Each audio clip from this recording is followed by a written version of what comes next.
Hi everybody, welcome to TIA Now. I'm Clarence Reynolds. The telecom industry is in the process of creating life-saving, productivity-enhancing new technology, but what is the psychological and physiological impact of a digital future on users?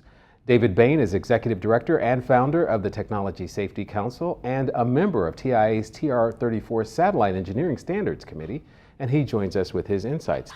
David, thank you and welcome to TIA Now. So glad to be with you. How did you become interested in tech safety and digital wellness? Like any parent, I observe what my kids are up to. I've got one 13-year-old and one 20-year-old, and I've seen how they've used technology in their lives. My 13-year-old, she dropped her iPhone, and no big deal. I said, we'll send it off. It's insured. We'll have it back in a week or two. And when I mentioned the time that she would be without her device, it was an eye-opening sort of Houston, we have a problem moment, because the claws came out and she wasn't exactly apoplectic, but she was upset, and it surprised me, and I began to go down the rabbit hole of understanding what are the sort of modalities of psychological dependency to the devices that we use. That was my introduction. I suppose as a parent, many parents have this same experience that I'm describing, where we see our child becoming addicted to a device, we see their dependency, we see how it affects their ability to interact with other people. The difference with me, though, is that, as you mentioned, I'm a telecommunication wireless industry insider. I've been we're now approaching 5G. I've been involved since 1G, and so I brought that knowledge to the table, and I think that's why I decided to get to the bottom of figuring out what are the best practices for safe and sustainable use. And before we go any further, I guess I have to say my disclaimer that whenever you're talking about safety and sustainability of technology, you have to make it clear that my opinions are just my own. They're not the opinions of TIA or other member organizations, and I am not a doctor or a lawyer, or don't pretend to serve in that capacity. I'm happy to share with other people what I've discovered and what we're making available to school systems. But it's important. I mean, as we're heading toward this digital future, there are some epidemiological studies, data that really do show the physiological and the psychological impact of technology on users. So talk a little bit about those studies. So there's been a lot of information that's come out. By the time it reaches the Washington Post, it's pretty settled science. You spoke about two sides, the physiological and the psychological. There have been troubling statistics that have come to light about the amount of isolation and anxiety, particularly young people experiencing. Did you know that suicide is up by 65% in a recent 5-year sample period in teenage girls? In addition, there's a link between exposure to, on the physiological side, there's a link between exposure to the blue LED light coming from screens to sleep deprivation, anxiety and depression, addiction to opioids, and leukemia. And you brought a screen protector, an eye protector, actually. Tell me about that. That it's because it's something people don't think about. We think about the phone and right. What hot new things are on the phone. But what about having that on a screen? So overexposure to screens or getting too much screen time, particularly in the evening, particularly for young people, is just one facet of the overall sort of risk taxonomy for smartphone use. But just looking at that one risk factor, overuse of screens, overexposure to screens, and the blue light that's prevalent in the light coming out of the screens, there are a few rules of thumb to minimize that exposure. If you think about simply, the distance from the device, it's physics. As you increase the distance, you've reduced by an inverse square the amount of energy reaching your retinas. So minimize you maximize the distance, minimize the intensity of the screen, the duration of exposure.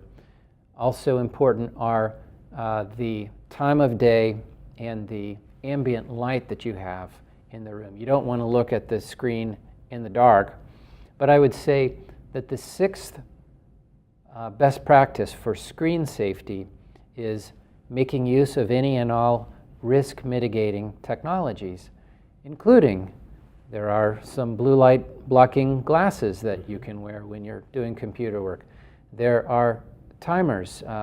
In the new iOS version, there is the ability to track usage of the device. In addition, as you've pointed out, I have this Reticare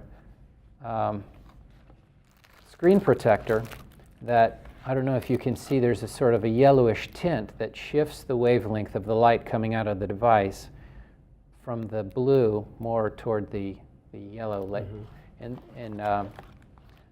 I'm a proponent of Reticare because it has very good testing and certification of the amount by which they've reduced the blue light that's coming out. And it's just something people don't think about. Even in this industry, we are headed toward this 5G future where technology will be even more a part of our lives. How has companies in the ICT industry really received the concepts of digital wellness?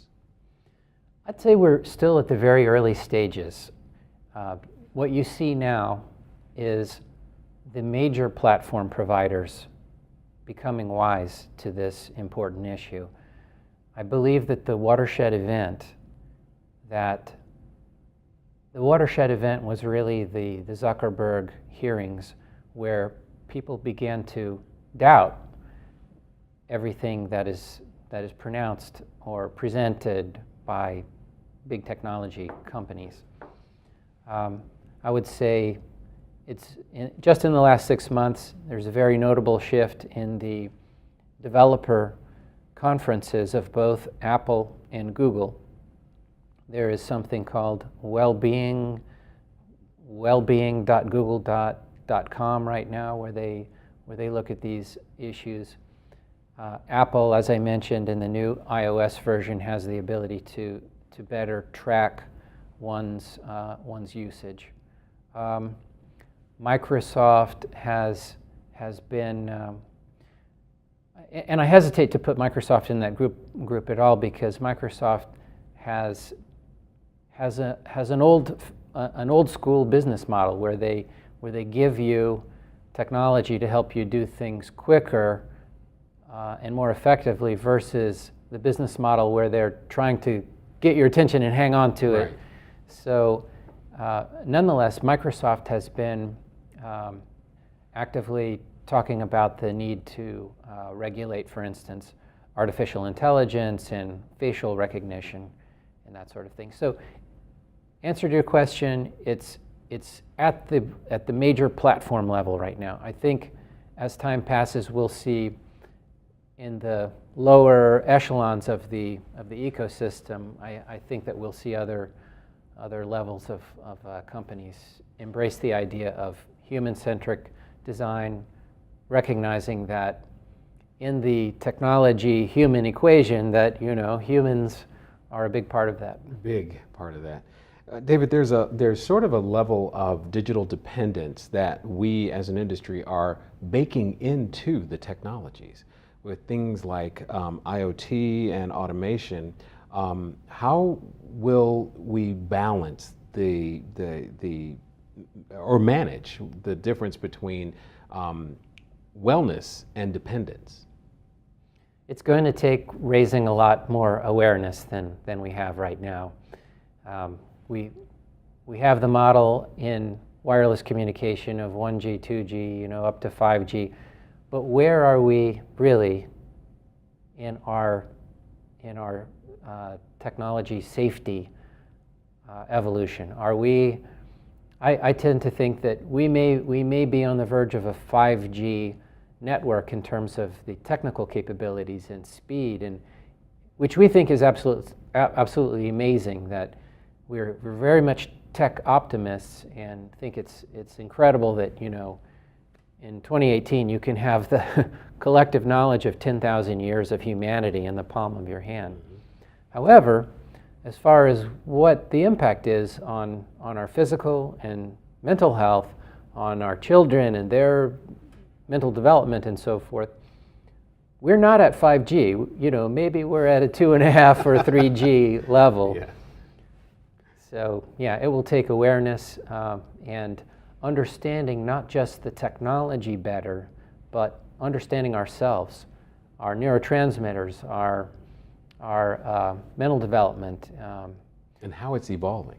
And how it's evolving. Yeah. Sure. Do you think we'll ever really have realistic alternatives to digital immersion?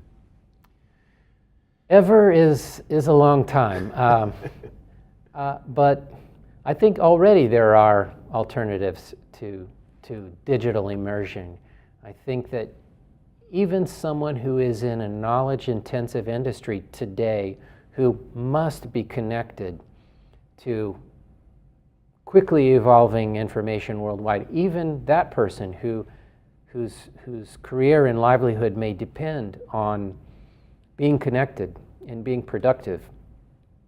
Not talking about someone who is Amish or something like that, or an artist who is painting their paintings in their studio, but even the most connected person has a choice to pick times of detox, daily and also periodically going off and unplugging for a summer in Sweden or something like that. So I think that's one of the current best practices is to not be fully immersed, to exercise some choice on the matter. Absolutely. David, just one more question. Where are there opportunities for TIA member companies to engage with the Technology Safety Council on issues of digital wellness? Uh-huh. Well, the Technology Safety Council is welcoming TIA members as a community within TIA of organizations that want to stay ahead of these technology safety issues. We welcome the participation, and whether it's for, well, let me just say that the major companies, the major platform providers have already seen the advantages of getting ahead of this issue. Other companies, even if they're not concerned about being held to account for being monopolies like the Googles of the world, there are distinct advantages. I believe that the safety of one's products and services can be a competitive differentiator, after all. It's good for HR retention if the members of the team of a company are truly believing that the things that we're making are helping people and not hurting them in any way. And it's not bad PR either to show that you're doing the right thing. Absolutely. Well, David, thank you so much for being with us, and also thank you for your work on the TR34 committee. Glad to have you with us. And of course, we'd like to hear from you, so reach out to us on Facebook or Twitter. And of course, you can see more videos at tianow.org and on our YouTube channel. Thanks for watching.